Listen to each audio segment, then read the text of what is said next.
Hello and welcome to my channel. If you're new here, what I like to do is to create videos that I would have found helpful when I first got out treasure hunting. Today's video is going to be about silver, but in particular, it's going to be about odd places to find silver when you're out looking at thrift shops, garage sales, and so on. Places you might not have thought to look for silver. And the big reason for that is that when you find silver this way, it's generally very cheap because people don't really think about it as being silver or even realize that it was silver. Everything in front of you I actually didn't pay a whole lot for, and I'll explain what these different pieces are and where I found them so that when you go out, you can also find super cheap silver. Most of the time, when we're thinking about silver, we're thinking about things like jewelry. So I'm actually going to start with this right here. Because this is one of the ways you find cheap silver is that you find things that are not marked, but are actually silver. This particular chunk, I thought might be silver because it looks like it. After you've been doing this for a while, you'll start to see what the tarnish is, and you'll start to pick up on things like quality. Like, despite this piece looking like it fell out of the sky, somebody really put some effort into it. And I suspected it might be silver, which is why I brought it home for $1. Now, it turned out when we tested this on an XRF machine that this was actually not just sterling, which is 92.5% silver, but this is fine silver. So I paid $1 for this, and we're just going to check it real quick. 33 grams. So 33 grams is slightly over 1 troy ounce of silver. So for folks who buy bullion, I have a question for you. Would you like to buy 1 troy ounce of silver? Pure silver, mind you, that's what this is. This isn't sterling, this is pure silver for $1. Well, when you're out and about, get yourself dialed in to what silver looks like when it's been sitting there a while, neglected, and most importantly, forgotten. Because whoever bought this in the first place probably paid a fair bit for this. It's actually kind of an interesting necklace that somebody put a lot of effort into, and I'm sure when somebody purchased this in the first place, they paid a lot more than $1. So that's the first thing, is dial in, if you're looking at jewelry, what silver looks like when it might be forgotten. That's what this is also. Now, this is nice if you want to consider how much silver you have. You know, here we have a troy ounce of silver. That's super easy to calculate. That's a thing. Even though it's a weird looking chunk, you can say this is equivalent to, if I dig one out of here, one of these. These are one and the same for all intents and purposes. But what about this? So this is very much the same thing, except we have a stone in it, and the whole thing is on a copper back. So this is a belt buckle that has a thick layer of, again, pure silver. This is not 999 fine silver. This isn't sterling. And it is bonded to this copper. So if I weigh this, the weight means nothing. If you are of the type of person who's trying to stack up silver, the sterling we can quite easily calculate. Things like this you can't. So I can understand how you might be uncomfortable stacking this form of silver. However, we're also talking about $1, and there is definitely more than $1's worth of silver in there. So how do we feel about that? It's a good question. Now, if you're a jewelry person, you're probably looking at this and going, that's super cool. I would keep that, or I would sell it as a jewelry item for more money. And that is actually probably the thing that stackers want to think about, that this is worth more than just the silver. And if you sold it, then you can just go ahead and take that money and buy these. So that's another thought. Plus, then whoever you sell it to, especially if you sell it to them at a deal, or just say trade them, they're going to be happy because this is a pretty cool little, art object belt buckle. So that's all I want to talk about with jewelry. Just look for the weird stuff in jewelry, the unmarked stuff in jewelry, and keep in mind what silver looks like. If you've been around silver for a while, especially old silver, you'll start to pick up on things. Like, say, I found this at a garage sale, and when you see this kind of tarnish, the very first thing I think of is, wow, that's probably silver. Now, maybe thick silver plate, but probably silver. So then you'll look closer at it. And in this case, if we look closer at it, this is a candle snuffer. And you want to just check for markings. You never quite know. Oh, there they are. So this is Gorham sterling. So that is 925 silver. Now, again, I paid 50 cents for this. We have this handle, which means that we can't weigh the piece and get an idea of how much silver we have in it. We have to be comfortable with the fact that this is sterling, and we know we've got sterling here and sterling here, and that it's probably worth a little bit more than the weight in terms of being an antique object or a object somebody wants to use to snuff their candles. But again, this isn't something that you're going to find mixed in with the silverware. This isn't something you're going to find in the jewelry. This is something that you're going to find with the candles, with maybe the candlesticks. So just because you're out and about and you're looking at the usual places for silver doesn't mean you should also look at the unusual places. That's where you'll usually get your biggest deals. And when we talk about unusual places for silver, we also have this right here. This is a picture frame. And if we check right there, sterling, Reed and Barton sterling. So now we're talking about checking the jewelry, obviously. We're checking the candlery, obviously. But you also want to have a quick look at the pictures, because sometimes these silver picture frames aren't little guys like this. They can be big. And this whole thing is silver. Now, it's not a lot of silver, so you don't necessarily want to pay a lot for it, but it's silver nonetheless. Sterling, 92.5% silver. You may look at, well, take that one away for a second. You may go out and look at wherever coasters are, wherever the glassware is. You might think, hey, I don't want to look in the glassware for silver. But guess what? This is glassware, and it has, as a part of it, the sterling rim. Now, these come in plate and sterling, and keep in mind there's very little sterling in this, like, a quarter of an ounce or a third of an ounce, if that. But they will be marked either plate or sterling. Now, as you can see, as I slowly go around, this one seems to be missing a mark, and that's because I think the mark is just hard to find. Maybe it's on the inner rim. Maybe I'm going to not delay this video and I'm going to pause this, find it, and then show you. Okay. You probably already saw it. I just missed it. It's right there. But I think that gives you an idea of how hard these markings are to see sometimes. And that's to your benefit. Because if you see one of these, know it's going to be marked. And it'll say plate or it will say sterling. And because of that, and because of the difficulty of seeing these marks, these are very frequently overlooked.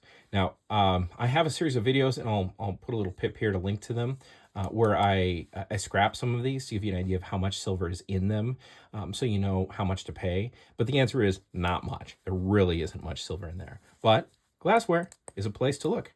Same thing here. Glassware. Now, this piece has quite a bit more silver on it, and I think I found this one. It was just mixed in with some toiletries, because I think it was like it probably had a stopper on it and was some kind of bottle for, I'm not sure what exactly. It's old and it's British, but it wasn't in the silver area. I don't think it was in glassware. I think it was in with like toiletries, which also will lead to one of maybe the most unusual piece of sterling on this table. So there's two of them here, and you can see they're marked. They are 925. And what do you expect those are?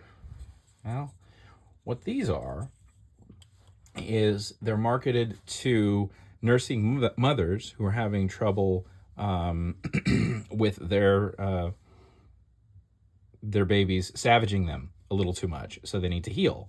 So they go over what you think they go over, and that's because silver has an antiseptic, antibacterial property. It will kill stuff. It's part of why eating off of silver has been so popular for so long. But also, if you need to kill some harmful bacteria where your baby is nursing, these are used for that purpose. Now, do you think these are in the jewelry? Do you think these are in the housewares? If the place you're buying them from knows what they are, maybe they're in the toiletries section. But more likely, they're just in some random spot. Maybe in the kitchen stuff. Maybe people think they're for cooking. Maybe they think they're for an egg. Who knows? But when you see something like this, you go, wait, what are these markings? Pull out your I always carry this because it's lighted and I find it handy. Pull it out. Have a look at those markings. And if you don't have one of these and you've got a more modern phone, pull out your phone, turn on the camera, and zoom right in. Take a picture, and then look at that picture. If you have a phone, you're never quite without magnification. But yeah, I mean, what do you think to look for that? Now, another weird one while we're doing this is this. You might be wondering, why the heck does Crow Dragon Pirate have a box? Now, if I open this up,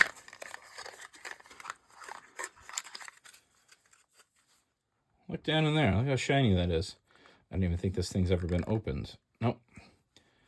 There's a little ball of something in there. And what is that little ball? Well, let's have ourselves a look. Mitsubishi made it. Precious metal clay silver. Silver content, 15 grams. So this little ball right here contains 15 grams of pure silver. So, that's a little less than half a troy ounce, but I mean, if two of these almost equals one of these, that's kind of cool. Now, I will have one little caveat. I don't know what refining this would mean. So when we're talking about stacking precious metal clay, it's not something I recommend. But I bought a whole bag of this stuff, and I've got a bunch more of it elsewhere. And it was at the store that sells by the pound. So I paid 35 cents or 15 cents for like a bunch of this. And that's why I have it. But it's silver. Now, one thing I can't actually show you on this, but is also worth noting when we're talking about looking for silver in things like the crafting area, is that silver was used for developing photographs. Still is to a certain degree. And old photography equipment or old photography situations could also net you a fair bit of silver.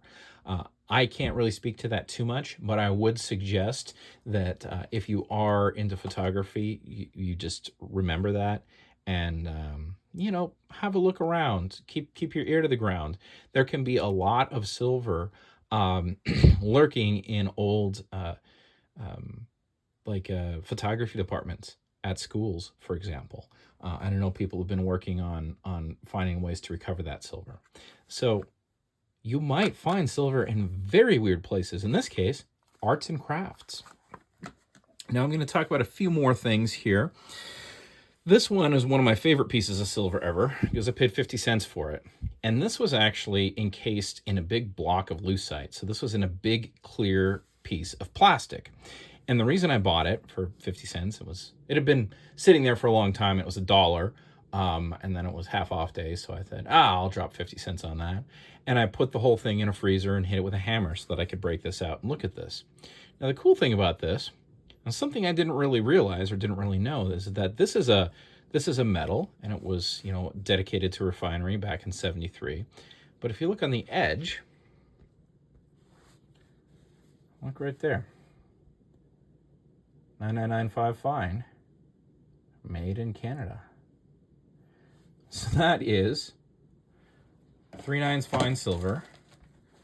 And let's just haul this out again real quick. Start that up.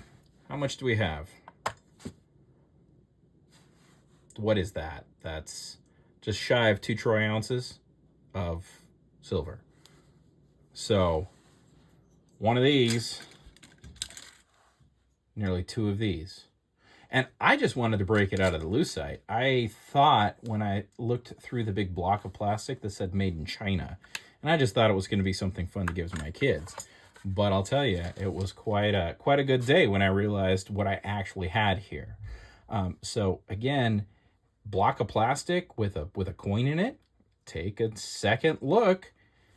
It might be something. These you'll see a lot. They're mix of glass, and usually these are like Avon made them, but not always. In fact, those are all just charms. That's where I keep all my excess charms. Some of these, when they're thin like this, and you look close, let's see if we can find the marking here real quick, because I'm sure there is. There it is, sterling. So again, this will be in like knickknacks, maybe. You'll see this in knickknacks. Maybe you'll see it full of pins or something in the sewing section. I think that's actually where I found this one. It was full of like sewing notions. Speaking of which, never forget, they used to, and probably still do, make thimbles out of silver. So your sewing section at the thrift shop can be a wonderful place to find a little bit of silver. And also, they made these out of gold. So thimbles can be quite a lot of fun to dig for, because you'll just find them. You'll open up that little drawer at the thrift shop that has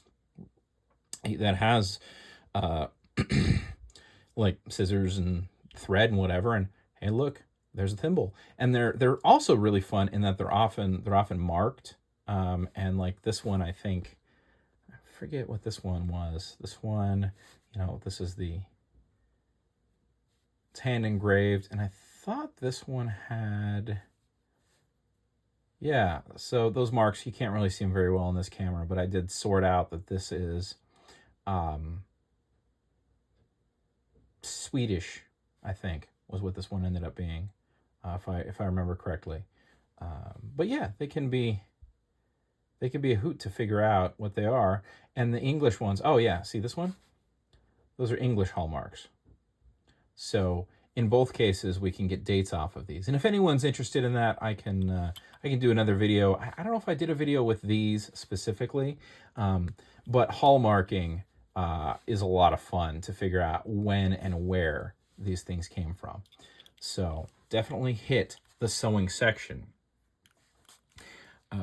One other thing I want to mention real quick is, I talked about glassware briefly, but don't overlook the glassware, because you can find some incredibly neat little things in the glassware that have silver. And if it looks like there's silver on it, it very likely could be silver. This is French from, I want to say, the mid-1800s. And you can tell by it's got the French hallmarks on it. But the reason I fished this out of a bin full of glassware was because I thought this was silver. Now, at the time, I couldn't see that it had little French hallmarks. There's the, un papillon, the butterfly, which indicates this is a small silver object from a particular range of time, I think the 1800s. But never walk away from the knickknacks area or the glassware area without peeking for silver, because sometimes it is actually solid silver, as in this case. Okay, now you're probably wondering what these are. Or you may be thinking those are spoons. They are not spoons. Some of you may know what these are, but these were actually something, I paid a little more for these. I paid $6 each for these because I was fascinated by them. Now, they have no markings at all, but I just didn't understand them and had to come home with them. And much like my silver object here, I thought, boy, do those look like silver. So I pulled out my magnifying glass and looked really close and looked for any signs of plate. I didn't see any signs of plate. Now, I have a series of videos talking about how to identify plate, and there's a lot of things that you can look for on a piece of silver plate, aside from the markings. And the videos that I produce going through silver are all about trying to train your eye to be able to spot what a piece of plate is. Now, the interesting thing about these is that I was able to test them on the XRF machine, the X-ray machine, which analyzes metal. And one of them, I think it was this one, is actually pure silver. So this is like 3/9 fine, or nearly 3/9 fine. And then the other one was like 90%. It was probably coin silver, or just slightly less than coin silver. So they're both silver. They're both solid silver objects. And they're just cool. But the funny thing is, when I dug for them, I obviously started looking for spoons, and they weren't spoons. What they are is they're called, I hope I'm pronouncing this right, tupus. TUPU is what I found. And what they are is they're South American, and you'd put on your shawl, or your sort of the, I forget what they call it exactly, but it's like a, your garment for running around up in the mountains there and not freezing is like a big thick blanket, and wrap it around, and then these go in and hold it in place. And that's why they're so nicely decorated. Now, obviously, these should probably be polished. I feel a little remiss in not polishing them, although I haven't been sure exactly what to do with them. And I haven't really found anyone who can tell me how to properly treat them yet. I don't know anyone who collects them. I'm actually hoping someone in the comments here can tell me more about what to do with these, because they're clearly something that just ended up in the thrift shop because somebody bought them when they were in South America somewhere and brought them home. But I think in both cases they've been used. You can see they're actually fairly well used. Now, would you find these in the spoons? Maybe. I didn't find these in the spoons. I actually found these in the kind of antiques case at the Salvation Army. Was because they looked like antiques, but they didn't say silver and they didn't look like silver. So the last place to check for silver that's unmarked is the antiques case. In the cases, we think this is something, we just don't know what it is.